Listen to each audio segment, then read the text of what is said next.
wear my own sweater. Fuck your polyester, cause cotton's way better. Assalamualaikum warahmatullahi wabarakatuh. Salam sejahtera bagi kita semua. Om Swastiastu, Namo Buddhaya, salam kebajikan. Perkenalkan, nama saya Muhammad Zain Tahsinul Akhlak, mahasiswa pendidikan guru sekolah dasar Fakultas Ilmu Pendidikan Universitas Negeri Surabaya. Saya berasal dari Kabupaten Lamongan, tepatnya di Desa Tanggung Prigel, Kecamatan Gelagah. Di wilayah tempat tinggal saya, masyarakat mempercayai adanya sebuah mitos tentang pantangan bagi mereka yang memiliki garis keturunan tertentu untuk tidak mengkonsumsi ikan lele. Keturunan ini berlangsung secara turun-temurun dalam jangka waktu yang cukup lama.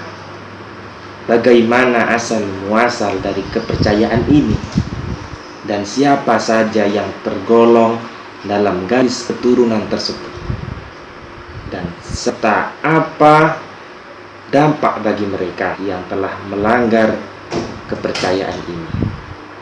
Untuk lebih jelasnya, mari kita ikuti dan simak bersama penjelasan dari narasumber kita serta masyarakat sekitar. Sebelum itu, silakan berikan like, komen yang membangun, dan share untuk membagikan informasi menarik kita kali ini.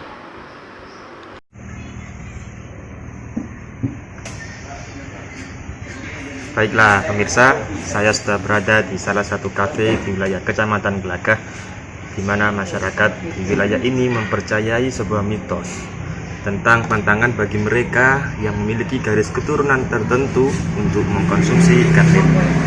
Saya sudah bersama salah satu generasi milenial, dan saya akan melakukan kegiatan wawancara bersamanya, bertanya-tanya tentang pengetahuannya mengenai mitos tersebut. Boleh memperkenalkan diri, Mas? Saya Mas Robi. Langsung saja pertanyaan pertama. Sebagai generasi milenial, apakah Anda mengetahui mitos tentang pantangan mengkonsumsi ikan lele di wilayah Anda? Maaf Mas, saya kurang paham tentang mitos itu. Terus bagaimana pendapat Anda tentang mitos ini? Saya sih percaya tidak percaya Mas, karena saya sendiri tuh asli dari Gelagah, ibu saya dan ayah saya itu dari Gelagah. Tapi saya sering makan lele, tapi nggak kenapa. Tapi teman saya itu ada yang pernah kejadian makan lele terus kulitnya bentol-bentol gitu. Oke, terima kasih atas jawabannya dan waktunya. Sampai bertemu di lain kesempatan. Kita akan melakukan wawancara kepada narasumber lain. Itulah tadi salah satu wawancara dari generasi milenial di wilayah Kecamatan Gelagah, Kabupaten Lamongan. Terima kasih. Baiklah, kita akan mencari narasumber lain yang lebih mengetahui lebih detail tentang mitos ini. Kita akan beralih narasumber. Boleh memperkenalkan diri, Mas? Ya, nama saya Aziz. Baiklah, langsung saja pertanyaan pertama. Sebagai generasi milenial, apakah Anda mengetahui mitos tentang pantangan mengkonsumsi ikan lele di wilayah Anda? Ya, karena saya dari lahir sampai sekarang ini terdekat di Kecamatan Gelagah, yang notabene banyak sekali mitos-mitos yang beredar. Salah satunya tentang pantangan memakan ikan lele. Saya mengetahui sedikit banyak. Seberapa tahu Anda tentang mitos tersebut, dan boleh sedikit menjelaskan?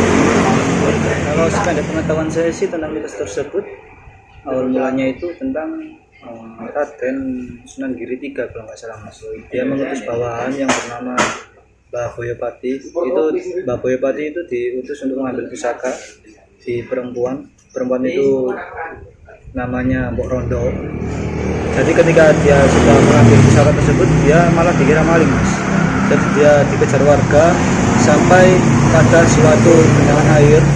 Dia lalu terjun di situ, dan ketika warga yang mengejar itu sampai di lokasi, ternyata nggak ada Mbak Boyopati itu nggak ada. Yang ada cuma ikan lele. Jadi ketika orang-orang sudah pergi, Pak Bupati berpesan untuk anak cucunya nanti bahwa anak cucunya itu dilarang untuk memakan ikan lele karena mungkin dia ikan lele itu sudah berjasa mungkin bagi Pak Bupati. Lalu bagaimana pendapat Anda tentang mitos ini?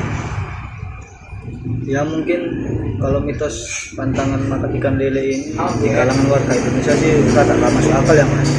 Cuman kalau saya yang asli dari kecamatan ini juga dari keluarga yang kata kakek atau dan juga ibu saya itu saya nggak boleh untuk makan ikan lele karena kakek saya adalah keturunan dari Mbah Boyo Pati itu sendiri.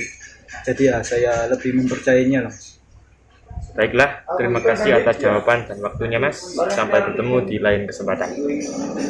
Baiklah, itulah tadi pendapat dari salah satu generasi milenial di wilayah Kecamatan Gelagah, Kabupaten Lamongan. Baiklah pemirsa, saya sudah bersama salah seorang tokoh masyarakat di wilayah Gelagah, yaitu Abah Haji Abdul Hamid. Nantinya kita akan berbincang-bincang tentang mitos atau kepercayaan tentang pantangan bagi masyarakat Gelagah Lamongan untuk mengkonsumsi ikan lele. Oleh karena itu, silahkan disimak dan diikuti secara seksama perbincangan kami untuk dapat mengambil informasi secara jelas dan lengkap. Assalamualaikum Abah. Waalaikumsalam warahmatullahi wabarakatuh. Bagaimana kabarnya pagi hari ini? Alhamdulillah pagi ini sehat walafiat, tidak kurang satu apapun, dan mudah-mudahan terus kita tetap sehat walafiat. Amin. Saya akan sedikit berbincang bermaksud untuk mencari informasi yang berkaitan dengan mitos atau kepercayaan masyarakat sekitar. Saya ingin tahu sedikit cerita asal muasal munculnya kepercayaan ini di masyarakat Gelagah. Baik. Tentang apa itu? Dengan konsumsi ikan lele. Oh, cerita tentang pantangan konsumsi ikan lele di Kenten. Terima kasih kami sampaikan, dan kami sampaikan terima kasih telah diberikan kesempatan yang baik ini untuk kita bisa saling tukar informasi, kita bisa berbincang untuk menyampaikan hal yang diperlukan untuk apa ya? Untuk memenuhi tugas ya, untuk memenuhi tugas, salah satu tugas perkuliahan anak kita. Siapa namanya ini? Muhammad Zain Tahsinul Akhlak. Begini, nah, Zain, konon ini ya berdasarkan cerita-cerita yang berkembang di tengah-tengah masyarakat, dan Abah sendiri juga dapat cerita dari orang-orang sepuh-sepuh yang terdahulu ya tentang mitos ini.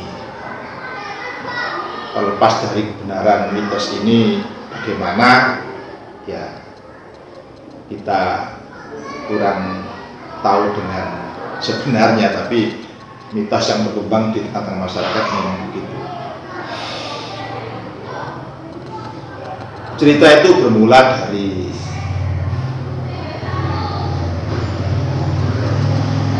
kebiasaan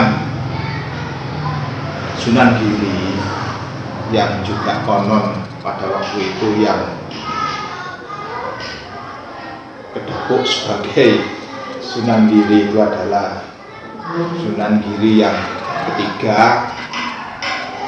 Yang diceritakan Sunan Giri ketiga itu bernama Raden Sudamago. itu mempunyai kebiasaan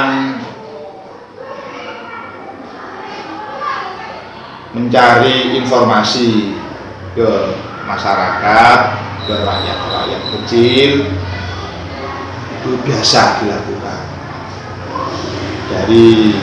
Mulai dari desa satu menuju ke desa yang lainnya, itu sering kali dilakukan. Nah, ini satu saat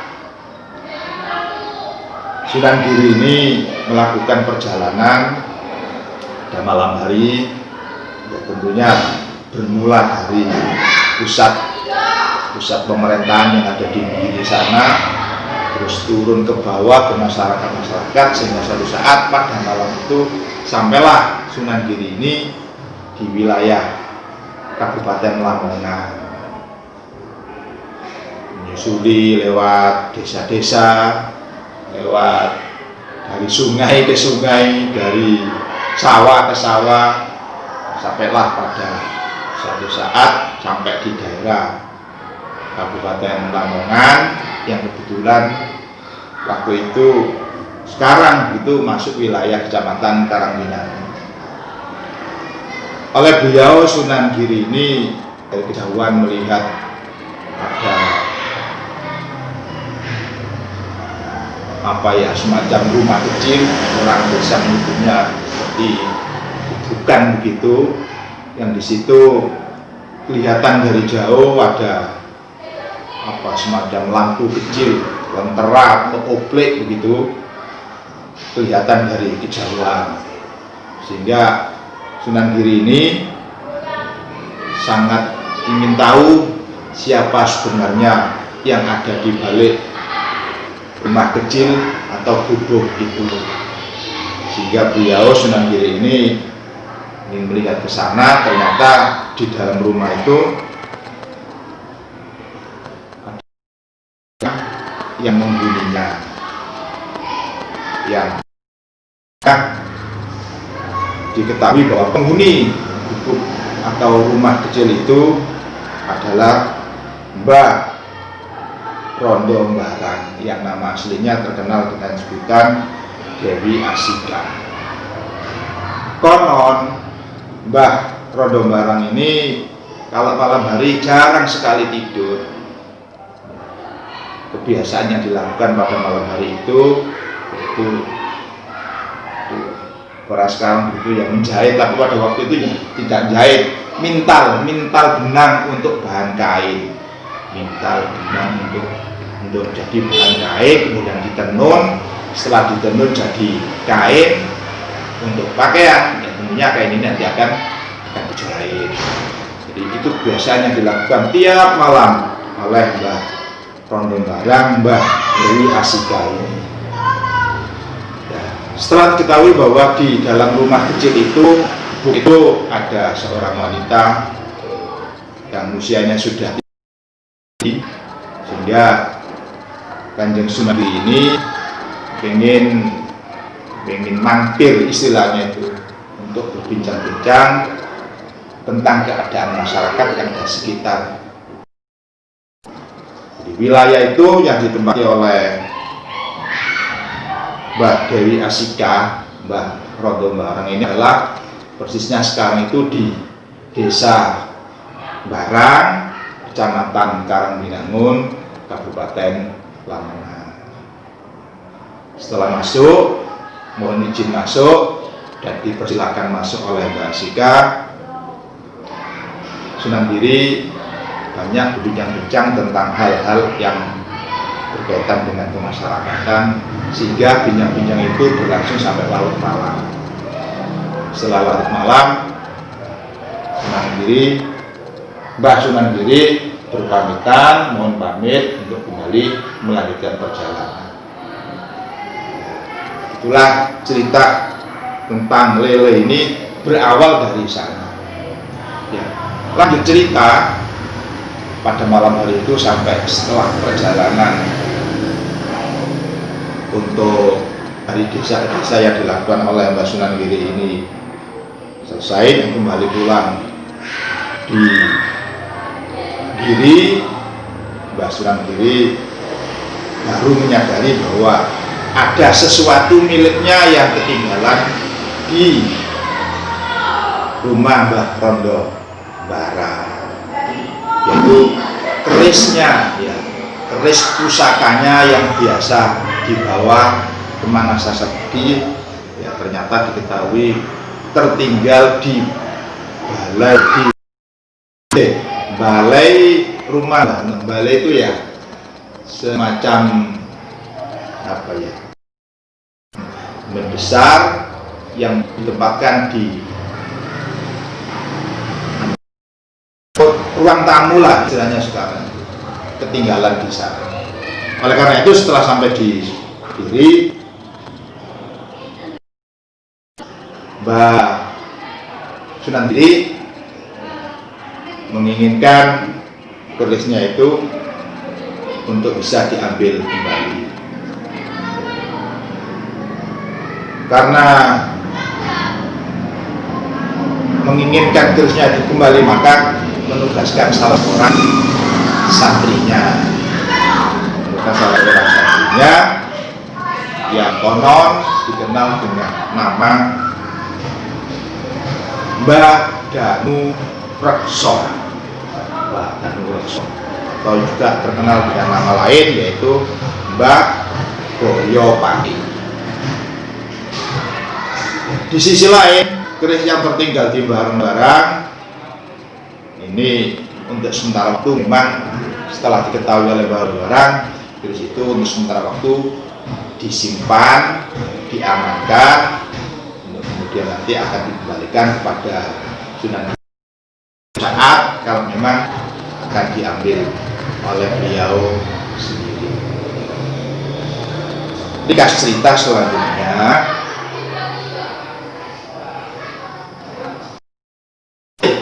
atau santri Sunan Giri yang bernama Mbah Boyopati atau Mbah Danu Rekso ditugaskan untuk mengambil kembali keris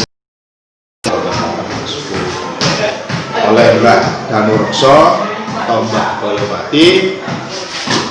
Ini langsung mengambilnya, tapi khawatir nanti akan terjadi salah paham, sehingga sebelumnya Mbah Boyopati ini apa sih sebenarnya kebiasaan yang dilakukan oleh Mbah Rondo Barang. Oleh karena itu, setelah diketahui bahwa Mbah Rondo Barang itu sukanya adalah merawat kucing, ya, punya kucing yang bagus, yang dia sayangi.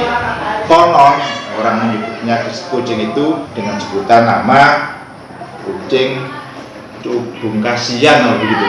Ingat saya begitu ceritanya dari orang sepuh dulu.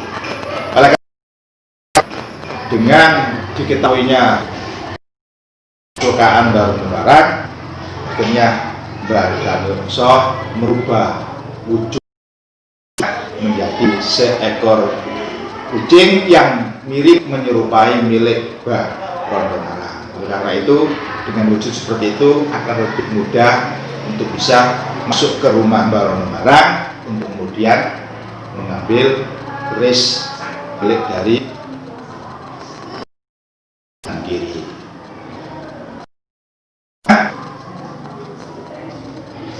Pada akhirnya keris itu berhasil diambil oleh Mbah Boyopati, oleh Mbah Boyopati, kemudian dibawa pulang. Kira-kira masih di perjalanan diketahui oleh Mbah Rondo Barang, sehingga Mbah Rondo Barang menganjurkan, memerintahkan murid-muridnya dan masyarakat sekitar untuk yang mengambil keris tersebut, sehingga terjadilah kejar-mengejar, hampir saja ya, bisa ditangkap Mbah Danu Rekso ini. Tapi untung di situ ada apa istilahnya, semacam tambak, kolam kecil yang kebetulan di situ banyak sekali ikan lele.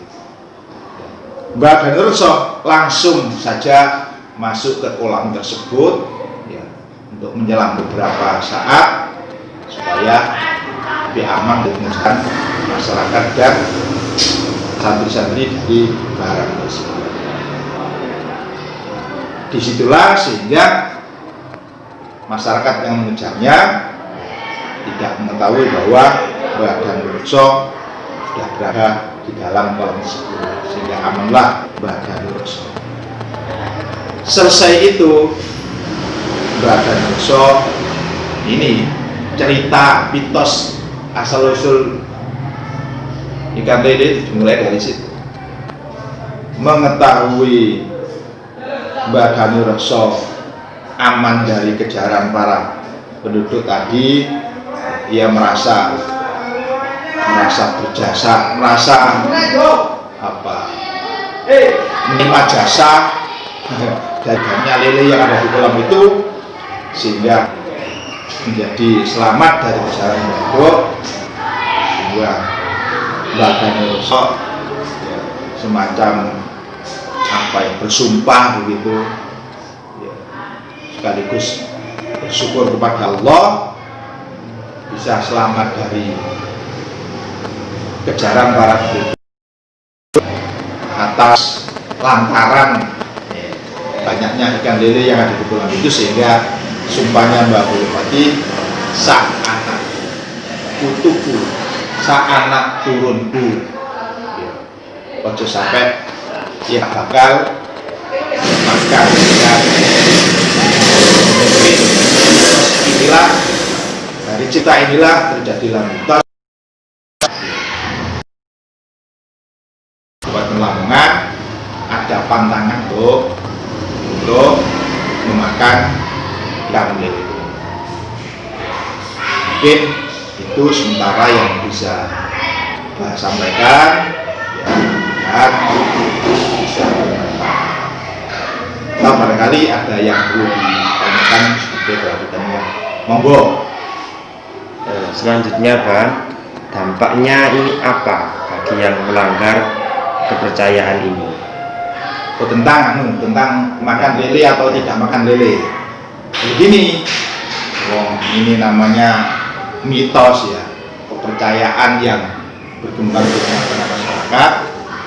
Itu konon bagi anak turun dari Mbah Danurekso atau Mbah Boyopati, dan juga berkembang pada masyarakat di sekitar makam Mbah Boyopati itu, yaitu persisnya di dusun di Desa Medang, Kecamatan Glaga, Kabupaten Lamongan. Mitos itu ya masih berlaku di sini. Khawatir karena melanggar pantangan untuk makan ikan lele ini, biasanya itu yang melanggar itu menyebabkan beberapa penyakit yang tidak biasa, itu seperti mengalami gatal-gatal di kulit dan semacamnya.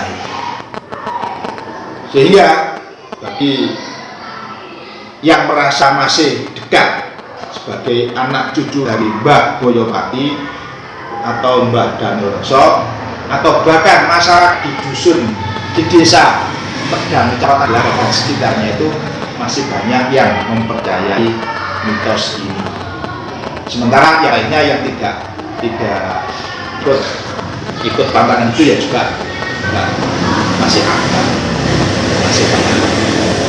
Kira-kira itu dampaknya yang biasanya bisa menimbulkan penyakit kulit, ya, penyakit kulit. Belangen pokoknya penyakit sejenis penyakit kulit lah. Itu yang Abah ketahui dari cerita-cerita orang-orang sepuh dulu. Ya gitu. Untuk yang terakhir nih Bah, pendapat Abah percaya atau tidak, bagaimana? Ya, kalau tentang mitos, kalau menurut Abah sendiri ya biasa lah, percaya dengan mitos. Ya, tapi yang jelas begini, di masyarakat ini pendapatnya menjadi tidak satu. Yang merasa dirinya ini masih dekat hubungannya dengan Mbah Danurekso atau Mbah Boyopati, misalnya anak cucu keturunannya atau masyarakat Medang dan sekitarnya yang masih menganggap mitos itu masih berlaku, ya sampai sekarang tetap tidak mau melanggar pantangan itu. Sementara yang lainnya yang menganggap itu hanya sekedar mitos, ya biasa-biasa saja. Ya, bahkan karena menganggap biasa-biasa saja, ya tidak berdampak apa-apa bagi dirinya kalau ikan lele ini. Itu jadi menurut aku sih ya, terserah namanya mitos. Yang mau tetap pantang ya monggo, yang tidak menganggap itu pantangan ya saya kira gitu. Dan memang itu yang terjadi di masyarakat. Terima kasih informasi yang diberikan, waktu dan kesempatan yang diluangkan. Semoga dapat bertemu kembali. Sama-sama. Terima kasih Pak. Assalamualaikum warahmatullahi wabarakatuh. Waalaikumsalam warahmatullahi wabarakatuh. Kembali lagi bersama saya Muhammad Zain Tahsinul Akhlak. Pagi ini saya sudah berada di sebuah pemakaman Islam, tepatnya di Desa Medang, Kecamatan Gelagah, Kabupaten Lamongan. Di sini terdapat sebuah makam dari masyarakat Medang dan juga ada salah satu yang menarik perhatian, yakni sebuah makam dari Mbah Boyopati. Mbah Boyopati merupakan salah satu santri atau murid dari Mbah Kanjeng Sunan Giri III yang diutus untuk mengambil sebuah keris milik Mbah Kanjeng Sunan Giri III yang bernama Korowelang di sebuah rumah milik Mbok Rondo di Desa Barang, Kecamatan Karangbinangun, Kabupaten Lamongan. Mari kita masuk dan kita telusuri bersama bagaimana kondisi dari makam tersebut.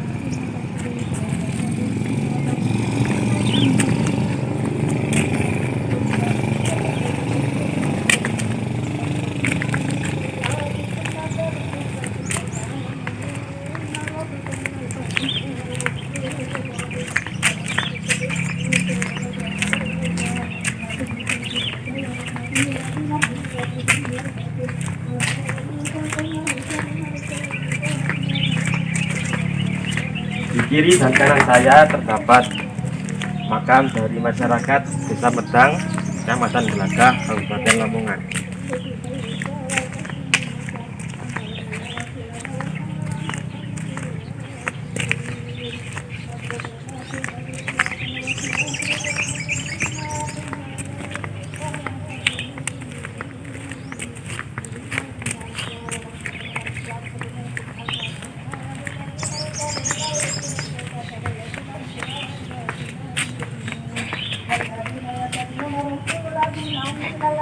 Nah, disinilah tempat Mbah Boyopati atau Mbah Danurekso atau Syekh Abdus Somad dimakamkan.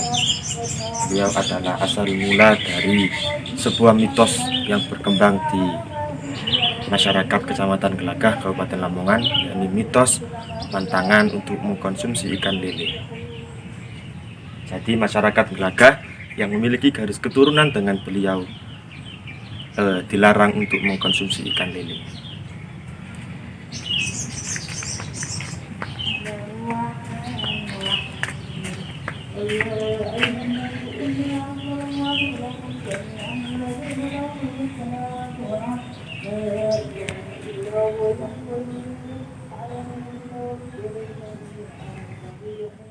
Setelah tadi saya menelusuri makam Mbah Boyopati di Desa Medang, sekarang saya sudah berada di Desa Barang Kauman, tepatnya di sebuah makam Islam, mana disinilah Mbok Rondo bertinggal dan disinilah juga Mbok Rondo dimakamkan.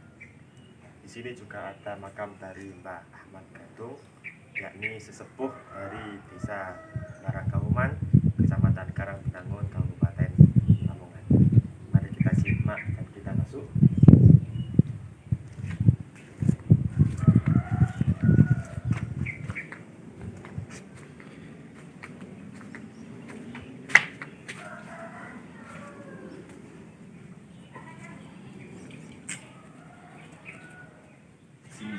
merupakan dari Pokrondo Barat.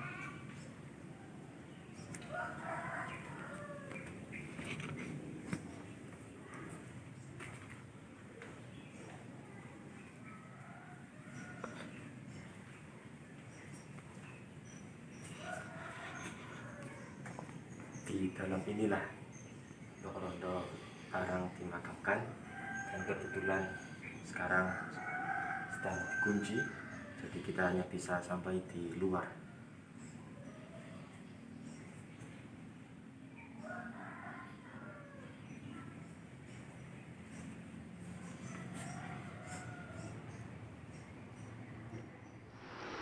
Demikianlah tadi perjalanan singkat saya dalam mengulas sedikit dari mitos yang berkembang di tengah masyarakat Kabupaten Lamongan, khususnya Kecamatan Gelagah, yakni mitos pantangan bagi mereka yang memiliki garis keturunan tertentu untuk mengkonsumsi ikan lele. Dari paparan narasumber tadi sudah sangat jelas asal muasal dari mitos ini. Akibat dari mitos ini semua sudah dijelaskan oleh narasumber. Oleh karena itu, sampai di sini saya tutup. Saya akhiri perjalanan saya. Terima kasih telah menyimak dengan seksama. Semoga video ini dapat bermanfaat bagi saya khususnya, terutama bagi seluruh penonton video ini. Semoga dapat bermanfaat. Terima kasih. Saya akhiri. Wassalamualaikum warahmatullahi